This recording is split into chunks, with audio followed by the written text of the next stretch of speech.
മൽഹാർ. രചന ശില്പ പ്രശാന്ത്. നീലശലഭങ്ങളുള്ള മുന്തിരിത്തോപ്പിൽ അവൾ സ്ഥിരം അതിഥിയായിരുന്നു. മുന്തിരിപ്പൂക്കളോട് കിന്നാരം പറയുകയാണ് അവൾ. ശ്രദ്ധിക്കൂ, സൂചിമുഖി കിളികൾ വരുന്നുണ്ട്. നമുക്കെല്ലാവർക്കും കൂടി ഇവിടെ ഒരു പൂങ്കാവനം തയ്യാറാക്കണം. അരയന്നങ്കാവിലെ ആനക്കൂട്ടം ഇറങ്ങുന്ന സമയമായല്ലോ. അവൾ തിരികെ പോവാൻ ഒരുങ്ങിക്കഴിഞ്ഞു. മുത്തുമണിയാൽ തീർത്ത അവളുടെ പാദസരം കിലുങ്ങിച്ചിരിച്ചു. എത്രയും വേഗം വീട്ടിലേക്ക് എത്തണം എന്ന് അവൾക്ക് ബോധ്യമുണ്ടായിരുന്നു. ആനക്കൂട്ടങ്ങളെ പതിയിരുന്ന് പിടികൂടുന്ന പ്രസിദ്ധമായ ചേനത്തണ്ടം മരയ്ക്കാർ പറമ്പിലൂടെയാണ് അവൾക്ക് പോകേണ്ടത്.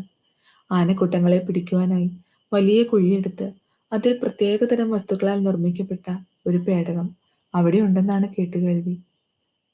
പോകുന്ന തിടുക്കത്തിൽ ചേനത്തണ്ടൻ മരയ്ക്കാർ പറമ്പിലെ ആനക്കുഴി അവൾ ശ്രദ്ധിച്ചില്ല. ആഴമേറിയ കുഴിയിൽ അവൾ വീണു കഴിഞ്ഞു. കണ്ണുകളിൽ ഇരുട്ട് കയറിയതുപോലെ അവൾക്ക് തോന്നി. തൊണ്ടയിലെ ദാഹജലം വറ്റി വരണ്ട പോലെ. ഇരുട്ടിന്റെ കൊട്ടാരത്തിൽ എത്തിച്ചേർന്നു എന്ന് അവൾക്ക് മനസ്സിലായി. മണ്ണിനടിയിൽ ഇതെന്തൊരു പ്രതിഭാസം! അവൾ ആശ്ചര്യപ്പെട്ടു. മൽഹാറിലെ സ്വപ്നഭൂമിയിൽ മാത്രമാണ് അവൾ ഇങ്ങനെ കണ്ടിട്ടുള്ളത്. അവൾ പതുക്കെ കാലുകൊണ്ട് മേഘക്കെട്ടിൽ തട്ടി നോക്കി. ഇരുട്ടിന്റെ കൂടപ്പിറപ്പായ മഴവില്ലിനെ പോലെ പ്രകാശവർഷം അവളുടെ മിഴികളിലൂടെ ചലിക്കുന്നതായി അവൾക്ക് അനുഭവപ്പെട്ടു. നിറങ്ങളെല്ലാം വണ്ടുകളെ പോലെ പരസ്പരം കഥ പറയുന്നതായി അവൾക്ക് തോന്നി. മൽഹാറിലെ പ്രേമഭൂമിയിൽ ഇവയെല്ലാം ഉണ്ടെന്ന് കേട്ടറിഞ്ഞിട്ടുണ്ട്. ശാന്തിയുടെ ഗന്ധം അവിടെ പരന്നിരുന്നു. ആഴമേറിയ കുഴിയുടെ ഒരു ഭാഗത്തേക്ക് നോക്കിയപ്പോൾ എന്തോ ഒരു വസ്തു പ്രകാശിക്കുന്നത് പോലെ അവൾക്ക് തോന്നി. എന്തായിരിക്കും അത്? ശ്വാസോച്ഛ്വാസം അടക്കി പിടിച്ച് അവൾ ലക്ഷ്യത്തിലേക്ക് നടന്നു നീങ്ങി. അവിടേക്ക് പോകരുത്, അത് അപകടമാണ് എന്ന് ആരോ അവളുടെ മനസ്സിൽ പറയുന്നതായി അനുഭവപ്പെട്ടു. ജിജ്ഞാസയുടെ ത്രാസിൽ തൂക്കി നോക്കാനാവാത്ത വിധം അവളുടെ ആകാംക്ഷ വളർന്നു കഴിഞ്ഞിരുന്നു. ഇതെന്താണ്? അപ്പൂപ്പൻ താടികളുടെ ലോകമോ?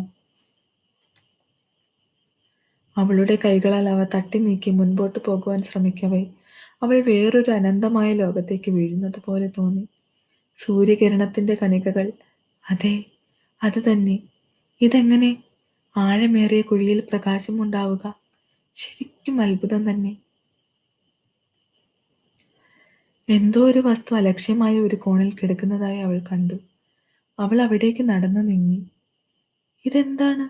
മനോഹരമായ മരതക കല്ലാൽ തീർത്ത വളകളാണല്ലോ. അവൾ അതിവിദഗ്ധമായ വളകൾ പരിശോധിച്ചു. അത് അവളുടെ കൈകൾക്ക് ചേർന്നതാണോ എന്ന് അവൾ ഒന്ന് നോക്കി. വേണ്ട, ഇപ്പോൾ കയ്യിൽ അണിയണ്ട. എങ്ങനെയെങ്കിലും ഈ കുഴിയിൽ നിന്ന് രക്ഷപ്പെടണം എന്നവൾ ചിന്തിച്ചു. ആ വളകളെ സ്വന്തമാക്കാൻ നിശ്ചയിച്ചു കഴിഞ്ഞിരുന്നു. വളകളുമായി അവൾ പുറത്തേക്ക് പോകുവാനുള്ള മാർഗം അന്വേഷിക്കുവാൻ തുടങ്ങി. നടന്ന് നടന്ന് വിചിത്രമായ വഴികളിലൂടെ കടന്നുപോയി. ദൂരെ ദൂരെ ഒരു വഴി അവളുടെ അക്ഷികളിൽ ഉടകിയിരുന്നു.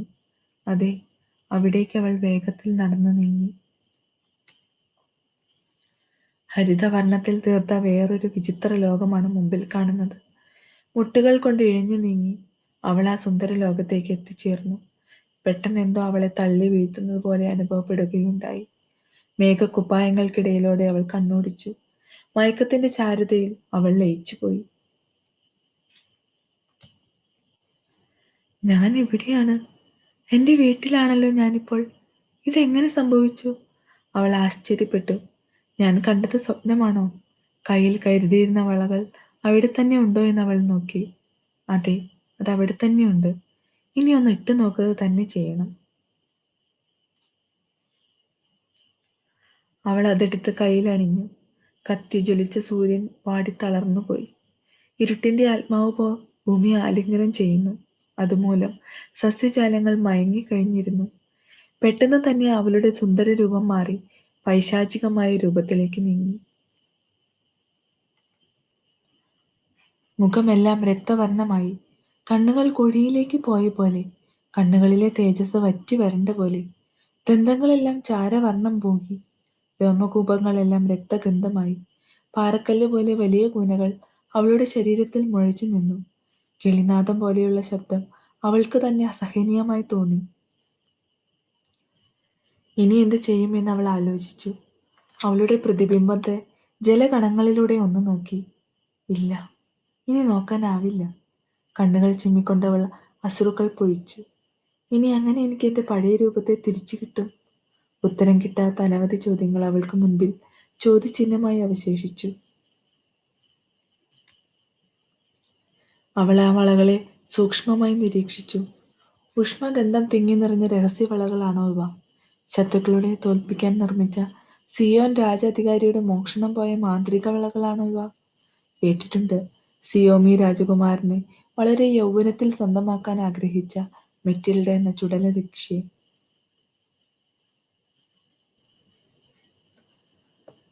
അവർ അപഹരിച്ച വളകളാകുമോ ഇവ? അവളുടെ വികൃതമായ മുഖം തലോടിക്കൊണ്ട് അവൾ ആ വളകളെ ദയനീയമായി നോക്കി. പ്രഭാവലയത്തിലെ പ്രകാശം പോലും തോറ്റുപോകും തരത്തിൽ ഒരു നാളം മരതകക്കല്ലുകൾക്കിടയിലൂടെ വരുന്നതായി അവൾ ശ്രദ്ധിച്ചു. എന്താകും അത്? ആകാംക്ഷയുടെ ചിറകുകൾ അവളിൽ ആഞ്ഞുലയുവാൻ തുടങ്ങി. അവളുടെ തേജസ്സറ്റുപോയ മിഴികൾ ആ പ്രകാശത്തിലൂടെ ശോഭിക്കുവാൻ തുടങ്ങിക്കഴിഞ്ഞിരുന്നു. പെട്ടെന്ന് ആ വളകൾ അവളെ വിഴുങ്ങുന്നത് പോലെ തോന്നി. ഞാനിതെവിടെയാണ്? ഇതെന്തു ലോകമാണ്? സിംഹത്തിന്റെ തലയിടുപ്പിൽ നിൽക്കുന്ന രണ്ട് പ്രതിമകൾ. മനുഷ്യനാണോ അതോ സിംഹമാണോ? തിരിച്ചറിയുന്നില്ല. മുൻപോട്ട് നീങ്ങിപ്പോകാം. ശക്തമായ കൊടുങ്കാറ്റ് വീശുന്ന അന്തരീക്ഷം. മൽഹാർ വൃക്ഷങ്ങൾ അവളെ കൈമാടി വിളിക്കുന്നു. വട്ടമിട്ട് പറക്കുന്ന വാൽനക്ഷത്രങ്ങൾ. മിന്നാമിനുങ്ങിൻ ശൃംഖല പോലെ അങ്ങുമിങ്ങും പ്രകാശപൂർണം. അവളുടെ കാലുകൾ പുഷ്പവൃഷ്ടിയിൽ സ്പർശിക്കുന്നത് പോലെ അനുഭവപ്പെട്ടു. മരം കൊണ്ടുണ്ടാക്കിയ ചെറിയൊരു പഴുത് അവിടെ കാണാനിടയായി. അതിനുള്ളിൽ നിന്നും ആരോ തന്നെ വിളിക്കുന്നത് പോലെ അവൾക്ക് തോന്നി. പുഷ്പവൃഷ്ടിയിൽ നടന്നു നീങ്ങുമ്പോൾ താനൊരു രാജകുമാരിയാണെന്ന അഹങ്കാരം അവളിൽ ഉടലെടുത്തു. പതുക്കെ പഴുതിലൂടെ ഉള്ളിലേക്ക് കയറുവാൻ അവൾ ശ്രമിച്ചു. പറ്റുന്നില്ല. എന്താ അവിടെ എഴുതി വച്ചിരിക്കുന്നത്? ഇത് ഏത് ഭാഷയാണ്? അവൾ ആശ്ചര്യപ്പെട്ടു. അവളുടെ അരികിൽ പൂക്കളാൽ അലങ്കൃതമായൊരു പൂങ്കാവനം ഉണ്ടായിരുന്നു. വളരെ വലിയ റോസാപ്പൂവിൻ തോട്ടമാണല്ലോ ഇത്. ആരാണ് ഇവയെ പരിപാലിക്കുന്നത് എന്നവൾ മന്ത്രിച്ചു. മനോഹരമായ റോസാപ്പൂക്കളെ അവൾ ഹൃദയത്തിൽ ചേർത്ത് നിർത്തി. മിഴികൾ അടച്ച് പൂക്കളുടെ സുഗന്ധം അവൾ നുകർന്നു. എന്താണ് സംഭവിക്കുന്നത്? തന്റെ കൈകളിലിരുന്ന പൂക്കൾക്ക് ഇതെന്തു പറ്റി? ഇതെങ്ങനെയാണ് താക്കോൽ കൂട്ടമായി മാറിയത്? സിയോൺ രാജാവിന്റെ പ്രിയപ്പെട്ട പൂന്തോട്ടത്തിൽ മാന്ത്രിക പുഷ്പങ്ങളുണ്ടെന്ന് കേട്ടിട്ടുണ്ട്. ഇനി അവ ഇതാകുമോ? ഈ താക്കോൽ കൂട്ടം കൊണ്ട് ഞാൻ എന്ത് ചെയ്യും? താക്കോൽ കൂട്ടങ്ങളിൽ ഓരോന്നായി അവൾ വീക്ഷിച്ചു. ആ പഴുതിനരികിൽ കണ്ട വിചിത്രമായ ഭാഷയാണല്ലോ. എന്തായാലും ഒന്ന് വായിച്ചെടുക്കാൻ ശ്രമിക്കാം. ഓരോ താക്കോലും ഓരോ അക്ഷരങ്ങളെ സൂചിപ്പിക്കുന്നതായി അവൾക്ക് മനസ്സിലായി. താക്കോൽ കൂട്ടങ്ങളുമായി ചെറിയ പഴുതിന്റെ അരികിലേക്ക് അവൾ നീങ്ങി. ഇതെന്തോ ചോദ്യമാണല്ലോ. ഓരോ അക്ഷര കണികകളെയും അവൾ വേർതിരിക്കാൻ തുടങ്ങി. ക്വൽ, എസ് എൽ സിഗ്നി, ഫിഗ്നിക്കാഡോ, ദിഡാ വിഡ. എന്താണ് ഈ വാചകങ്ങളുടെ അർത്ഥം? അവൾ കണ്ടെത്തി. എന്താണ് ജീവിതത്തിന്റെ അർത്ഥം? വലിയൊരു ഭീമാകാരമായ ചിറകുള്ള ഒരു മത്സ്യം അവളുടെ മുമ്പിൽ ഉയർന്നു വന്നു. ഈ ചോദ്യത്തിന് ഉത്തരം പറയുകയാണെങ്കിൽ താങ്കൾക്ക് അതിനുള്ളിലേക്ക് പ്രവേശിക്കാമെന്ന് മത്സ്യം പറഞ്ഞു.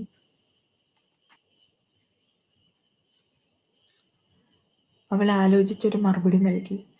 ചിന്തയാണ് ജീവിതത്തിന്റെ അർത്ഥം. നാം എന്താകണമെന്ന് തീരുമാനിക്കുന്നത് നമ്മുടെ ചിന്തയുടെ അടിസ്ഥാനത്തിലാണ്. നമ്മൾ എന്താണ് ചിന്തിക്കുന്നത് അതിന്റെ ഭാഗമായാണ് നാം ദൈനംദിനം പ്രവർത്തിക്കുന്നത്. അതുകൊണ്ട് ചിന്തയാണ് ജീവിതത്തിന്റെ അർത്ഥം.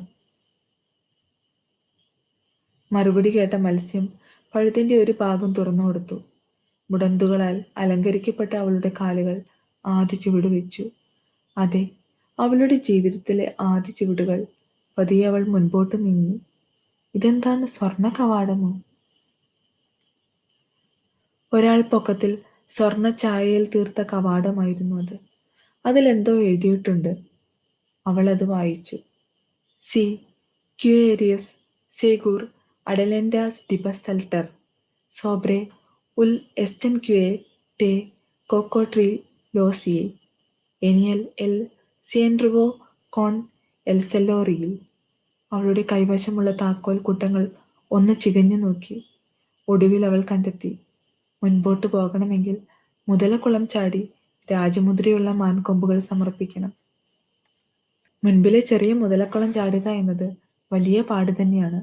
എന്നിരുന്നാലും രാജമുദ്രയുള്ള ആ കൊമ്പുകളെ കൊണ്ടുവരുവാൻ അവൾക്ക് മോഹം തോന്നി. മുടന്തുകളെ മറികടന്ന് അവൾ മുന്നോട്ടു പോയി.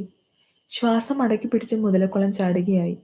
മുതലകൾ ആക്രമിക്കാനായി തൊടുത്തപ്പോൾ അവൾ കണ്ണുകൾ ചിമ്മി മുങ്ങിത്താഴ്ന്നു. മുതലക്കുളത്തിൻ മടിത്തട്ടിൽ സ്വർണം കൊണ്ട് നിർമ്മിച്ച ഒരു പ്രതിമ കാണാനിടയായി. അവ ആരുടെയാണ്? സുന്ദരമായ മുഖച്ഛായ അതിന് അഴക് നൽകുന്നു. ഒടുവിൽ മുതലക്കുളം നീന്തി ലക്ഷ്യസ്ഥാനത്തേക്ക് എത്തിക്കഴിഞ്ഞു. കൂർത്ത മാൻകൊമ്പുകൾ, അതിൽ സ്വസ്തി മുദ്ര രേഖപ്പെടുത്തിയിട്ടുണ്ട്. ഇതാകുമോ ഈ രാജമുദ്ര? കയ്യിൽ കരുതിയിരുന്ന മാൻകൊമ്പുകളുമായി അവൾ സ്വർണ്ണ കവാടത്തിന് മുൻപിലേക്ക് യാത്ര തിരിച്ചു. കവാടത്തിന്റെ മുൻപിലായി അവൾ അത് സമർപ്പിച്ചു. ഉടനെ തന്നെ ആ സ്വർണ്ണ കവാടം പിളർന്ന് അതിസുന്ദരമായ കൊട്ടാരത്തിലേക്ക് അവളെ സ്വാഗതം ചെയ്തു. ഇതെന്തൊരു അത്ഭുത ലോകമാണ്! വളകൾക്കുള്ളിൽ കൊട്ടാരമോ? അവൾ ആശ്ചര്യപ്പെട്ടു. ഏതൻ തോട്ടത്തിലെ വർണ്ണപ്പകിട്ടിൽ നിന്നും ഒപ്പിയെടുത്ത ചാന്തിൻ ഗന്ധം 4 ചുവരുകൾക്കിടയിൽ നിന്ന് മാറ്റുകൂട്ടിയിരുന്നു. ആകാശഗംഗയിലെ ജനകണങ്ങൾ അവൾക്ക് മുൻപിൽ ഒഴുകുകയായി. ദളങ്ങൾ പൊഴിഞ്ഞ വാടാർമല്ലികൾ ദിശ തെറ്റി പാറിക്കളിക്കുന്നതായി അവൾക്ക് അനുഭവപ്പെട്ടു. തേൻമേശയുടെ മുകളിലായി വെള്ളിക്കടലാസിൽ ചുവന്ന ചായത്തിൽ എഴുതിയ വാചകങ്ങൾ അവളുടെ ശ്രദ്ധയിൽപ്പെട്ടു. കയ്യിലിരിക്കുന്ന താക്കോൽ കൂട്ടങ്ങളിൽ ഓരോന്നായി അവൾ ഒന്നു നോക്കി. ഓരോ വാചകങ്ങളായി വേർതിരിച്ചു. എൻചെന്ദ്രേ ഉൻ റാമോ ദി ഫെലിസിഡസ് എൻ ലാസ് ഫ്ലോറസ് ദീല ഇസ്കിലറയോദ. ഇത് വായിക്കുന്നയാൾ ഇടതുവശത്ത് ചേർന്നിരിക്കുന്ന പൂക്കൾക്കിടയിൽ നിന്നും സന്തോഷത്തിന്റെ പൂച്ചെണ്ട് കണ്ടെത്തുക. അതിൽ നിന്നും ഒരു ദളം എടുത്ത് അതിൽ വിചിത്രമായ പൂവിനെ കണ്ടെത്തി അതിന് മുകളിൽ വയ്ക്കുക. ഇടതുവശത്ത് തിങ്ങി നിൽക്കുന്ന പൂക്കൾക്കിടയിൽ നിന്നും അവൾ ഒരു പറ്റം പൂച്ചെണ്ടുകൾ ശേഖരിച്ചു. ഞാൻ ശേഖരിച്ച പൂച്ചെണ്ട് സന്തോഷത്തിന്റെയും ബാക്കി നിർത്തിയവ ഇരട്ടി സന്തോഷത്തിന്റെ പൂക്കളാകുന്നു എന്ന് അവൾ ഉറക്കെ പറഞ്ഞു. ഇനി അങ്ങനെ വിചിത്രമായ പൂവിനെ കണ്ടെത്തുമെന്ന് അവൾ ചിന്തിച്ചു. ദൂരെ നിന്നുമായി ദുർഗന്ധം വമിക്കുന്നതായി അവൾക്ക് അനുഭവപ്പെട്ടു. അതിന്റെ ഉറവിടം തേടി അവൾ പുറപ്പെട്ടു. ചീഞ്ഞളിഞ്ഞ ഒരിടത്ത് ഒറ്റയ്ക്ക് വാടി നിൽക്കുന്ന പൂവിനെ അവൾ കണ്ടെത്തി. പൂച്ചെണ്ടുകളിൽ നിന്നൊരു ദളം അടർത്തിയെടുത്ത് വിചിത്രമായ പൂവിന്റെ മുകളിൽ വെച്ചു. പെട്ടെന്ന് തന്നെ വിചിത്രമായ പൂവിൽ നിന്നും ശബ്ദമുയരുകയുണ്ടായി. പേടികൊണ്ടവൾ ആ പൂവിനെ താഴേക്ക് എറിഞ്ഞു. പൂവുകൾ സംസാരിക്കുമോ? മാനസ തീരത്തെ വിചിത്രമായ പൂക്കൾ കുശലം ചോദിക്കാറുണ്ട് എന്ന് കേട്ടിട്ടുണ്ട്. ഇനി ഇവ അതാകുമോ? വിചിത്രമായ ആ പുഷ്പം അവളോട് സംസാരിക്കുവാൻ തുടങ്ങി. എന്നൽ ഫ്യൂച്ചറോ ഹേ ഉന്ന എസ്കൾച്ചറ ക്യുബേട്ട ദെ ഇസ്ത്രല്ലാസ്. കൈകളിലെ താക്കോൽ കൂട്ടം ഓരോന്നായി അവൾ നോക്കാൻ തുടങ്ങി. പതിവ് പോലെ അവൾ കണ്ടെത്തി. മുൻപോട്ട് പോകുമ്പോൾ നക്ഷത്രങ്ങളെ കൊണ്ട് അനാവരണം ചെയ്ത ഒരു ശില്പമുണ്ട്. അവിടെ ചെന്ന് ശില്പത്തിന്റെ കാതിൽ നിന്റെ നാമം മന്ത്രിക്കൂ. ഉടനെ അവൾ ലക്ഷ്യസ്ഥാനത്തേക്ക് നീങ്ങി. ഹരിതവള്ളികളാൽ മൂടിക്കിടക്കുന്ന അനേകം വസ്തുക്കളെ നീക്കിക്കൊണ്ട് അവൾ മുൻപോട്ട് നീങ്ങി. ചെറിയ ഗുഹകൾ അവളുടെ ദൃഷ്ടിയിൽ പതിച്ചു. അതിനരികിലായി വലിയൊരു ശില്പത്തെ അവൾ കാണാനിടയായി. മുടന്തുകൾ പേറിക്കൊണ്ട് അവൾ ആ ശില്പത്തിന്റെ അരികിലേക്ക് എത്തിക്കഴിഞ്ഞു. പതുക്കെ ചുറ്റിലും കണ്ണോടിച്ചു നോക്കി. ഇല്ല, ആരുമില്ല. തികച്ചും മൂകത മാത്രം. ഇത് ആരുടെ ശില്പമാണ്? സ്ത്രീയുടെയോ അതോ പുരുഷന്റെയോ? മനോഹരമായ വെണ്ണക്കല്ലാൽ നിർമ്മിക്കപ്പെട്ടതാണിത്. പതുക്കെ അവൾ ആ ശില്പത്തെ തൊട്ടുനോക്കി. ഭൂമിയിലേക്ക് പതിയുന്ന മിന്നൽ കൊടി വേഗത്തിൽ വികൃതമായ രൂപം അതിസുന്ദരമായി മാറിക്കഴിഞ്ഞു. എന്നാൽ സുന്ദരമായ രൂപത്തെ അവൾ സ്വീകരിക്കാൻ തയ്യാറായില്ല. കാരണം വികൃതം ഒരുപാട് ജീവപാഠങ്ങളെ അവൾക്ക് മുൻപിൽ കാണിച്ചു കൊടുത്തു. കൈകളാൽ അണിഞ്ഞ ആ വളകൾ ഊരി അവൾ ആ ശില്പത്തിന്റെ അരികെ നീങ്ങി. പതുക്കെ ആ വളകൾ ശില്പത്തിന്റെ താഴെയായി വെച്ചുകൊണ്ട് ചെവിയിൽ മെല്ലെ മന്ത്രിച്ചു. മൽഹാർ, മൽഹാർ. അതെ, ആ ശില്പവും തിരികെ മന്ത്രിച്ചു. സ്നേഹമൽഹാർ. ആ ശില്പം അവൾ തന്നെയായിരുന്നു. അതെ, മൽഹാർ.